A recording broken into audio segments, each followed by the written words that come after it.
Friends, welcome to my YouTube channel Margdarshan by Ravikant sir. चलिए दोस्तों, आज के इस वीडियो में हम लोग बायोलॉजी के 15 मोस्ट इम्पॉर्टेंट क्वेश्चंस को डिस्कस करते हैं। तो आज का शुरुआत पहला क्वेश्चन बायोलॉजी का प्लांटेलॉजी है ना। प्लांटोलॉजी में किसका अध्ययन किया जाता है? पहला ऑप्शन हड्डियों का, जीवाश्म फॉसिल्स का, उत्प्रेरक कैटेलिस्ट का, या सर्प विज्ञान का। यहाँ पे सिर्फ विज्ञान लिखा गया। सर्प कहने का मतलब सर्प मतलब स्नेक या सांप का। ऑप्शन नंबर डी ये होगा। तो प्लांटोलॉजी में किसका अध्ययन किया जाता है? तो इस क्वेश्चन का सही आंसर होगा ऑप्शन नंबर बी, जीवाश्म का, फॉसिल्स का। जीवाश्म को क्या कहेंगे हम लोग? फॉसिल्स कहेंगे। जीवाश्म का अध्ययन किया जाता है प्लांटोलॉजी में, जबकि हड्डियों का अध्ययन किसमें किया जाता है? ऑस्ट्रियोलॉजी में। बहुत अच्छा, हड्डियों का अध्ययन ऑस्ट्रियोलॉजी में किया जाता है। और उत्प्रेरक या कैटलिस्ट की बात करें तो कैटलिस्ट की अध्ययन करते हैं हम लोग एंजाइमोलॉजी में। किसमें करते हैं?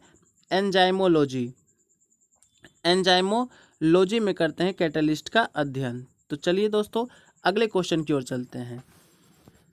Next question number 122 number question. भारतीय जीवाश्म का जनक किसे कहा जाता है, या जीवाश्म विज्ञान का जनक किसे कहा जाता है? पहला ऑप्शन अरस्तु, option number B Birbal Sahni, option number C Ramdev Mishra, option number D Leonardo da Vinci. तो इस क्वेश्चन का सही आंसर होगा option number B, Birbal Sahni. भारतीय जीवाश्म का जनक किसको कहते हैं? बीरबल साहनी को। जबकि अरस्तु को जीव विज्ञान और जंतु विज्ञान का जनक कहते हैं। जीव विज्ञान और जंतु विज्ञान। तो ध्यान रखेंगे, जीव जंतु अरस्तु, जीव विज्ञान और जंतु विज्ञान के जनक अरस्तु को, भारतीय जीवाश्म का जनक बीरबल साहनी को। जबकि रामदेव मिश्रा के बारे में जानते हैं, भारतीय पारिस्थितिकी इकोसिस्टम का जनक किसको कहते हैं? रामदेव मिश्रा को। इकोसिस्टम का जनक किसको कहेंगे, या पारिस्थितिकी विज्ञान का जनक किसको कहेंगे? रामदेव मिश्रा को। जबकि जीवाश्मिकी का जनक किसको कहते हैं? लियोनार्डो दा विंची को।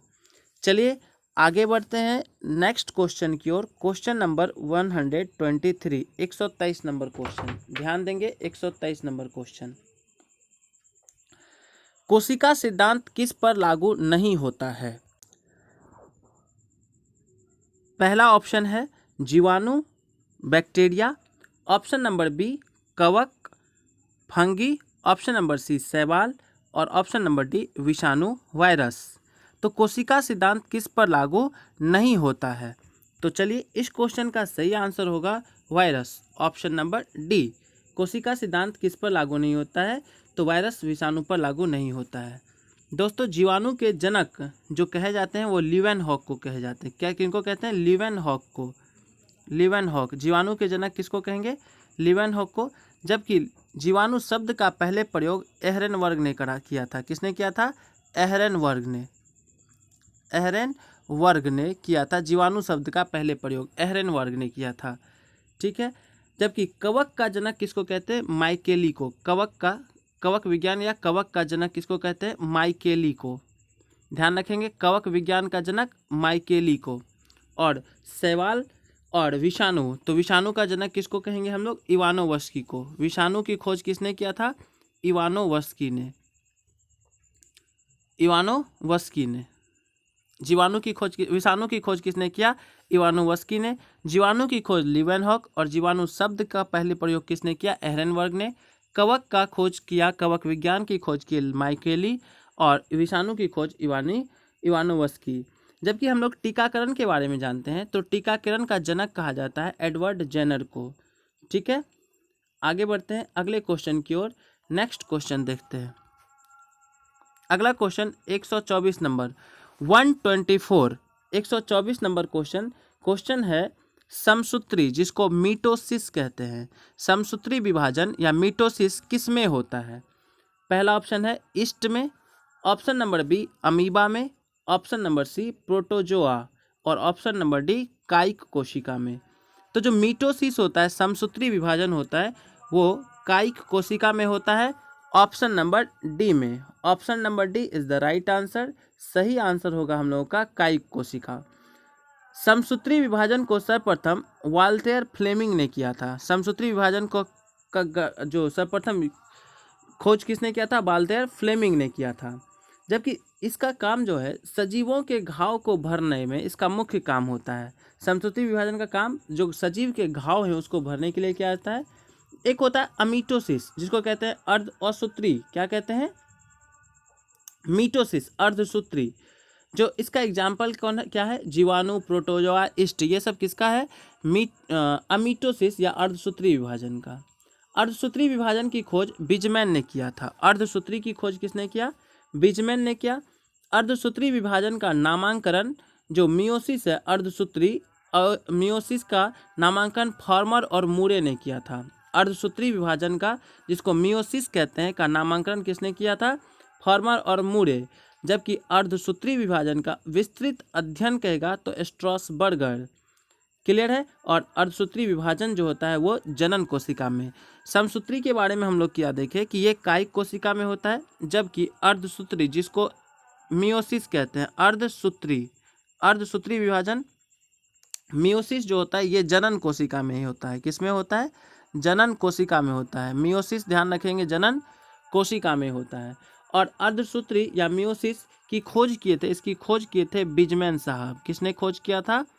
बिजमैन ने खोज किया था। जबकि इसका विस्तृत अध्ययन करेंगे कौन? स्ट्रॉसबर्गर। विस्तृत अध्ययन किसने किया? कौन करेंगे? स्ट्रॉसबर्गर। जबकि अर्धसूत्री विभाजन का जो नामांकन है फार्मर और मूरे करेंगे। ठीक है, नेक्स्ट क्वेश्चन चलते हैं। अगला क्वेश्चन, क्वेश्चन नंबर 125।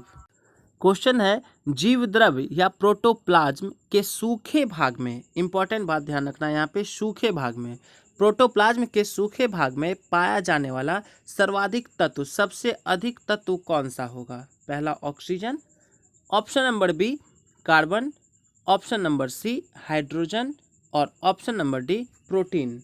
तो इस क्वेश्चन का सही आंसर होगा ऑप्शन नंबर डी प्रोटीन। दोस्तों ये सारा क्वेश्चन आपके लिए काफ़ी इंपॉर्टेंट क्वेश्चन है। आप पूरा वीडियो देखिए और आपको ऐसे ऐसे क्वेश्चन से भेंट होगा जहां आपको लगेगा कि निश्चित कुछ ना कुछ नया सीखने के लिए मिल रहा है। और ये सारा क्वेश्चन आपके किसी भी एग्जाम के लिए काफ़ी इंपॉर्टेंट है, इसलिए आप इसको ध्यान से पढ़ेंगे और याद करते चलेंगे। तो प्रोटोप्लाज्म के सूखे भाग में सबसे ज़्यादा पाया जाने वाला तो सर्वाधिक तत्व कौन सा है? प्रोटीन है। कौन सा है? प्रोटीन। ऑप्शन नंबर डी सही आंसर है। अब चलते हैं हम लोग जीवद्रव पे, प्रोटोप्लाज्म पे। जीवद्रव की खोज किसने किया था? डुजार्डिन। किसने किया था? डुजार्डिन ने। जीवद्रव की खोज किए थे डुजार्डिन। मेरे साथ साथ आप भी बोलेंगे, साथ ही याद भी होते जाएगा। डुजार्डिन साहब इसकी खोज किए थे, जबकि इसका नामांकन किया था पुरकिंजे। नामांकन किसने किया था? पुरकिंजे साहब ने। पुरकिंजे साहब ने इसका नामांकन किया था जीवद्रव्य का।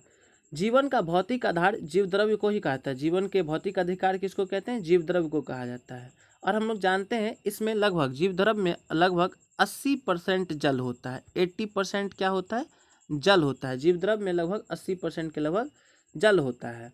ठीक है, चलिए आगे चलते हैं। और हम लोग जानते हैं कि जीवद्रव्य में जो अकार्बनिक और कार्बनिक यौगिक का रेशियो है, जीवद्रव्य में, प्रोटोप्लाज्म में अकार्बनिक और कार्बनिक यौगिक का रेशियो है वो 81:19 के रेशियो में होता है। पहले अकार्बनिक और फिर कार्बनिक जो यौगिक है उसका रेशियो 81:19 होता है। तो प्रोटोप्लाज्म से रिलेटेड इतना क्वेश्चन हम लोग यहाँ पर पढ़ेंगे। अगला क्वेश्चन चलते हैं। Next question, question number 126, 126 number question. मानव में पित्त, जिसको पाइल कहते हैं, पित्त का स्राव कहाँ से होता है? तो मानव में पित्त का स्राव कहाँ से होता है? पहला ऑप्शन अग्नाशय है ना, जिसको हम लोग पैनक्रियास कहते हैं।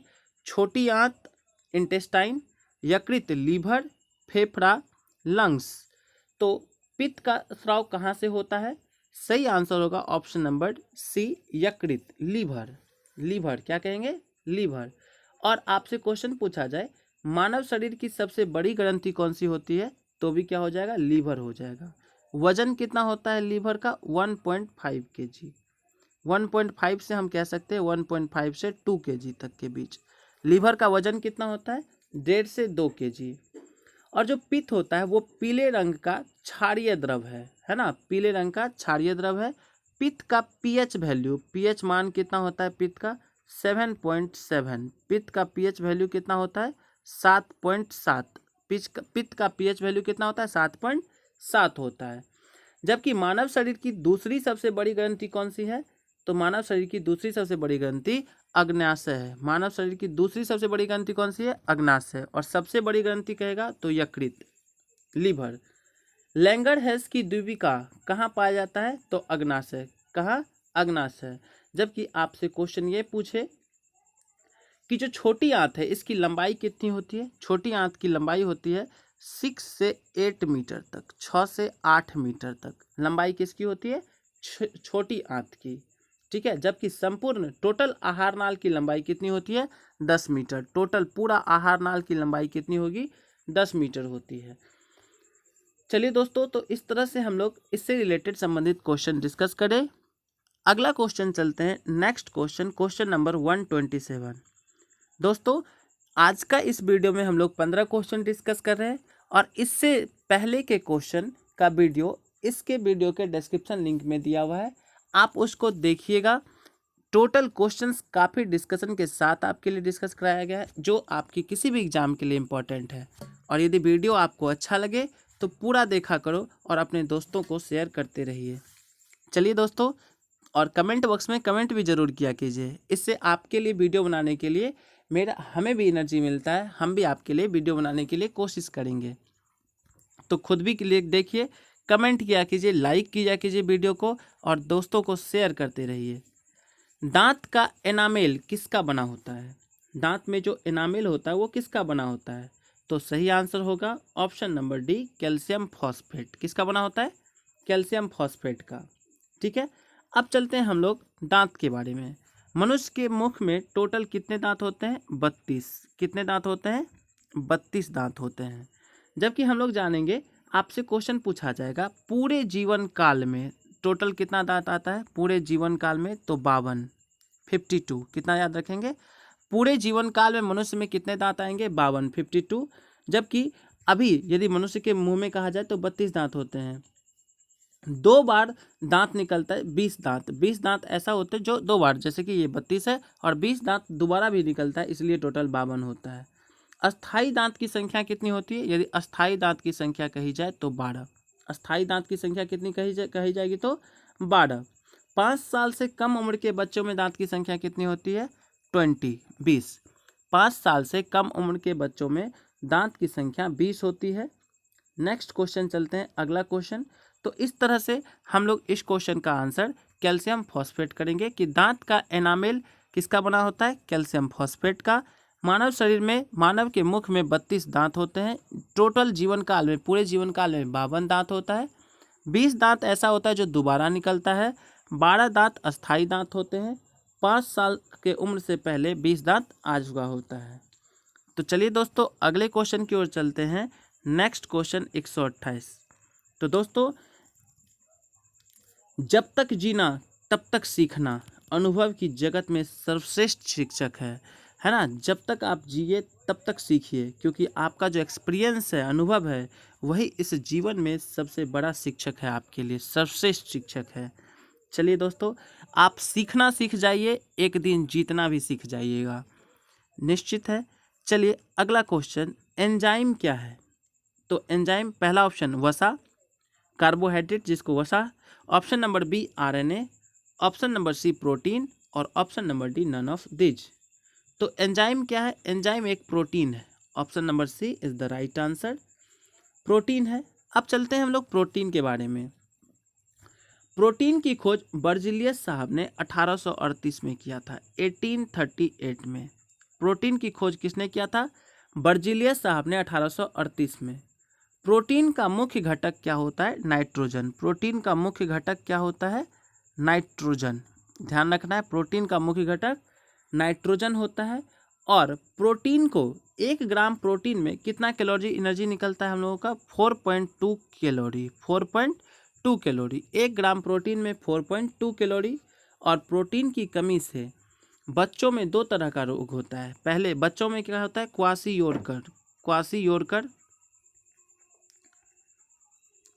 योरकर बच्चों में क्वासी योरकर और मरासमस वयस्क में क्या होता है, मरासमस। बड़े लोगों में कौन सा रोग होता है, या बच्चों में भी कह सकते हैं, मरासमस। तो दो तरह का रोग होता है, प्रोटीन की कमी से दो तरह का रोग, क्वासी-योरकर और मरासमस। प्रोटीन की खोज करे थे बर्जीलियस साहब 1838 ईस्वी में। प्रोटीन में नाइट्रोजन की बहुलता होती है। 1 ग्राम प्रोटीन से 4.2 कैलोरी एनर्जी प्राप्त होता है, ऊर्जा प्राप्त होता है। ठीक है दोस्तों, चलते हैं अगले क्वेश्चन की ओर। नेक्स्ट क्वेश्चन, अगला क्वेश्चन 129 नंबर 129 नंबर क्वेश्चन कहता है, केला किस प्रकार का विटामिन का एक अच्छा स्रोत है। केला किस प्रकार के विटामिन का एक अच्छा स्रोत है। तो केला से कौन सा विटामिन मिलता है, बी ए, भी बी, भी सी और मतलब vitamin A, vitamin B, vitamin C, vitamin K. तो इस क्वेश्चन का सही आंसर होगा विटामिन बी। केला से कौन सा विटामिन मिलता है, विटामिन बी मिलता है, विटामिन बी। विटामिन्स की खोज किसने किया था, विटामिन्स की खोज किए थे फंक। किसने किया था, फंक साहब ने। विटामिन की खोज किसने किया, फंक ने। कब किया, 1911 में। कब करेंगे, 1911 ईस्वी में किए थे। जल में घुलनशील विटामिन कौन सा होता है, बी और सी। जल में घुलनशील कौन सा होगा, बी और सी, ये जल में घुलनशील होते हैं। जबकि आपसे पूछा जाएगा वसा में घुलनशील कौन सा होता है, एडेक, ए, डी, ई और के। ये किस में होता है, तो वसा में घुलनशील होता है। वसा में घुलनशील एडेक, जबकि जल में घुलनशील बीसी। चलिए दोस्तों आगे चलते हैं, नेक्स्ट चलते हैं। विटामिन ए की खोज यदि हमसे पूछा जाए, विटामिन ए की खोज किसने किया, मैकुलन ने। विटामिन बी की खोज किसने किया, मैकुलन ने। विटामिन सी की खोज किसने किया, होलकट साहब। और विटामिन डी की खोज किसने किया, हॉपकिंस। विटामिन डी की खोज हॉपकिंस और विटामिन सी की खोज होलकट ने। विटामिन से शरीर को ना एनर्जी मिलता है और ना ही शरीर में किसी भाग का, शरीर के भाग का निर्माण होता है, ठीक है ना। बल्कि ये क्या काम करता है, तो विटामिन का एक ही काम है हमारे बॉडी में, बीमारी से सुरक्षा देना। किसी भी बीमारी से लड़ना, बीमारी से सुरक्षा देना। ठीक है, आगे बढ़े अगले क्वेश्चन की ओर। चलिए अगला क्वेश्चन, नेक्स्ट क्वेश्चन है क्वेश्चन नंबर 130, 130 नंबर क्वेश्चन। मनुष्य 1 मिनट में कितनी बार सांस लेता है। काफ़ी इंपॉर्टेंट क्वेश्चन और इसका आंसर आप सभी लोग दीजिए, आप सभी का आंसर आना चाहिए। Option number A is the right answer, 16 से 18 बार। मनुष्य 1 मिनट में कितनी बार सांस लेता है, तो 16 से 18 बार सांस लेता है। ठीक है, जबकि जो नवजात शिशु होते हैं वो 1 मिनट में कितने बार लेते हैं, 29 से 32 बार। जो शिशु होते हैं, नवजात शिशु होते हैं, वो 1 मिनट में कितनी बार सांस लेंगे, तो 29 से 32 बार। ध्यान रखना है दोस्तों। आज का ये वीडियो और आज के वीडियो का डिस्कशन यदि आपको अच्छा लगा तो आज आप सभी लोगों के कमेंट का इंतज़ार रहेगा हमें। आप सभी को कमेंट बॉक्स में कमेंट करके निश्चित बताएंगे कि आपको वीडियो कैसी लगी और अपने दोस्तों को शेयर कर रहे हैं नहीं। 131 नंबर 131 नंबर, इनमें से कौन सा ब्लड ग्रुप नहीं है। रक्त समूह मतलब ब्लड ग्रुप नहीं है, आपको बताना है कौन सा ब्लड ग्रुप नहीं है। ये ध्यान रखना है, ये चीज़ काफ़ी इंपॉर्टेंट होता है, नहीं और हाँ। ऑप्शन नंबर ए है, ए बी सी और ओ। बहुत अच्छा, गुड, काफ़ी अच्छा क्वेश्चन है आपके लिए। जहाँ पे आप थोड़ा सा कन्फ्यूजन होता है स्टूडेंट्स को, वैसे क्वेश्चंस को हम आपके सामने लाते हैं। तो कौन सा रक्त समूह नहीं है, ऑप्शन नंबर सी कोई ब्लड ग्रुप नहीं होता है। ठीक है, चलिए देखते हैं।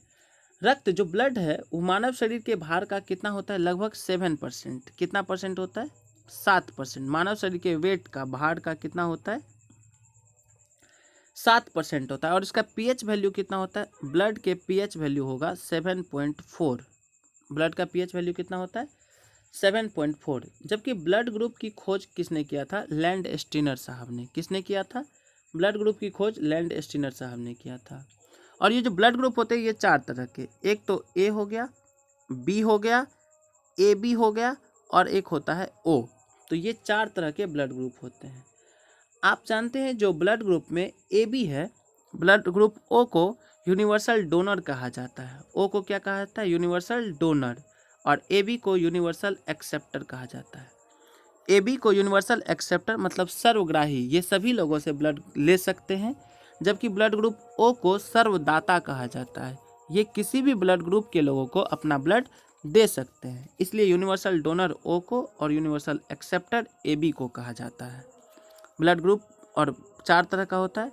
ब्लड का पीएच वैल्यू 7.4 होता है। अगले क्वेश्चन की ओर चलते हैं। Next question 132, 132 number question. तो दोस्तों क्वेश्चन है, किडनी की संरचनात्मक इकाई यूनिट क्या है, मतलब किडनी का यूनिट क्या होता है। तो चलिए दोस्तों इस क्वेश्चन को देखते हैं। पहला ऑप्शन न्यूरॉन, साइटोन, कीटोन और नेफ्रॉन। तो इस क्वेश्चन का सही आंसर होगा nephron, option number D. Kidney की इकाई क्या है, यूनिट क्या है, नेफ्रॉन है। जबकि किडनी का वजन कितना होता है, वेट कितना होता है, 140 ग्राम। वेट कितना होता है, 140 ग्राम, 140 ग्राम। किडनी को ही हम वृक्क या गुर्दा भी कहते हैं। और जो किडनी है, जो किडनी का वजन है 140 ग्राम होता है, और इसका जो मुख्य काम है वो ब्लड को छानना होता है। किडनी का मुख्य काम क्या है, ब्लड को छानना। जबकि हम जानते हैं ब्लड का शुद्धिकरण जो होता है, शुद्ध जो किया जाता है ब्लड को, शुद्ध किया जाता है फेफड़ों के द्वारा, लंग्स के द्वारा। शुद्ध किसके द्वारा करते हैं, ब्लड को शुद्ध किया जाता है लंग्स के द्वारा, फेफड़ा के द्वारा। और तंत्रिका तंत्र, जो तंत्रिका तंत्र की इकाई है वो क्या होती है, न्यूरॉन। तंत्रिका तंत्र की इकाई क्या होती है, न्यूरॉन होती है, ये ध्यान रखना है। नर्वस सिस्टम, तंत्रिका तंत्र का इकाई क्या होता है, न्यूरॉन होता है। ब्लड को शुद्ध किया जाता है लंग्स के द्वारा। किडनी का वजन होता है 140 ग्राम और इसका काम ब्लड को छानना होता है। इसका यूनिट नेफ्रॉन होता है। अगला question, question number 133, 133 number question.